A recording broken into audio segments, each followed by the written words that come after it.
Okay guys, so another simple dish na sobrang sarap ulam at masarap din na pampulutan. So, ang gagawin natin ngayon ay crispy tofu sisig. Ito yung mga ingredients na kailangan natin.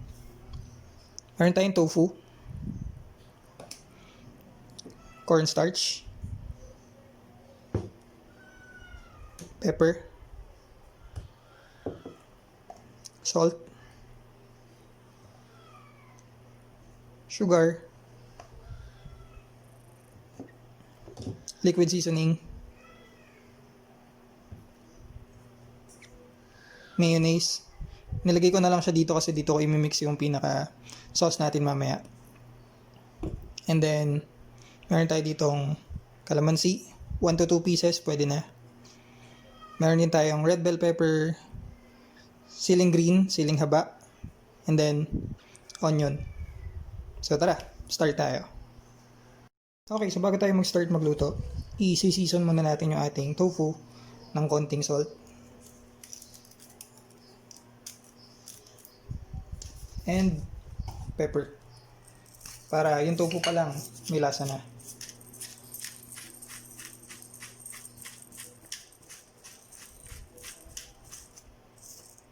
Tapos, ito yung isang trick na pwede nyo gawin kasi I'm sure ayaw nyo na matatalsikan kayo ng mantika kapag nagpiprito kayo. So dahil watery yung ating tofu, lalagyan natin siya ng mga 2 to 3 tablespoons na cornstarch. So mag-add siya ng crispiness at the same time, i-absorb niya yung moisture ng ating tofu. Yan. Then haluin lang natin siya. Okay, so ngayon nagpapainit lang tayo ng mantika dun sa pan natin. Kapag mainit na siya, pwede na tayo mag-start. Lagay lang natin yung ating tofu.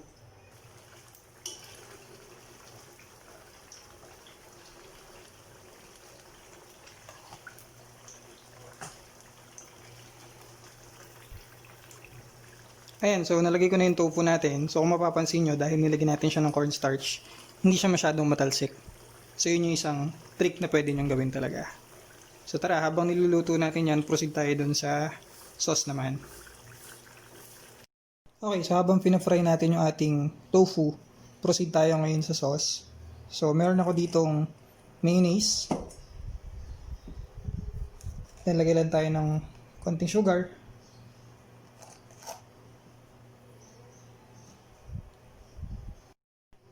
Then lagyan muna natin ng mga 1 pirasong kalamansi. Kapag kulang, dagdag na lang tayo mamaya.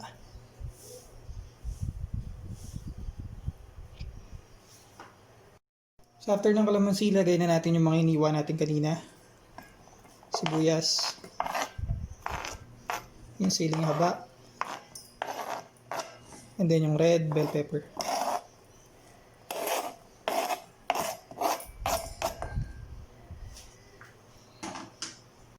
After nun, season lang natin ulit ng konting pepper pa.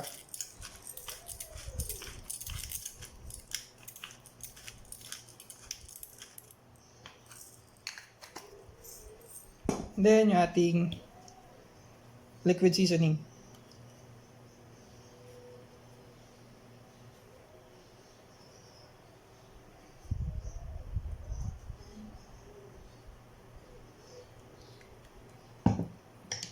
Tapos haluin nyo na lang siya.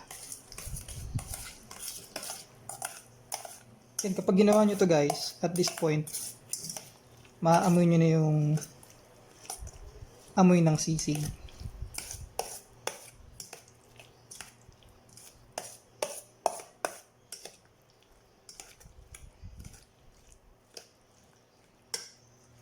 Yan. So technically, ang niluto nyo lang is yung tofu.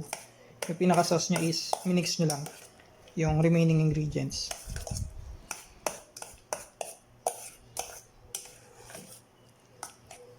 Ayan. So after you mix, tikman nyo lang. Kapag okay na yung lasa, pwede nyo ilagay yung tofu. So tara, balikan natin yung piniprito natin. Okay. So tapos na yung sauce natin. Luto na rin tong ating tofu. Golden brown na siya. Ngayon, hanguin lang natin siya.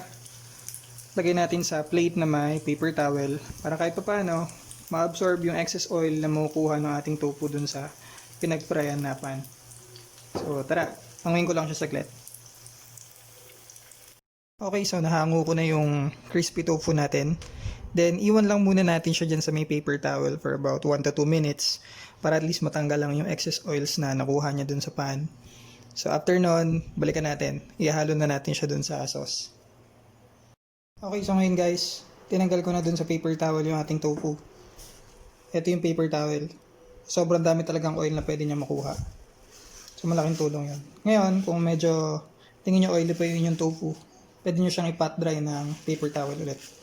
So at this point, ihalo na natin yung tofu natin dun sa ating dressing. So tara.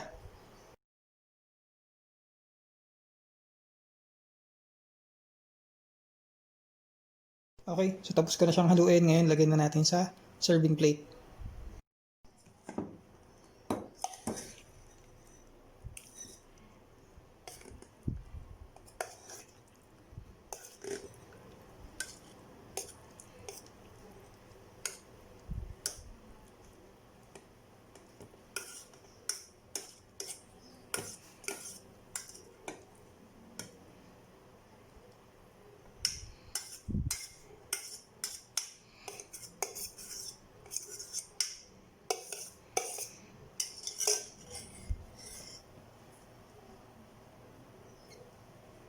Yan. So, okay na yung crispy tofu sisig natin ngayon.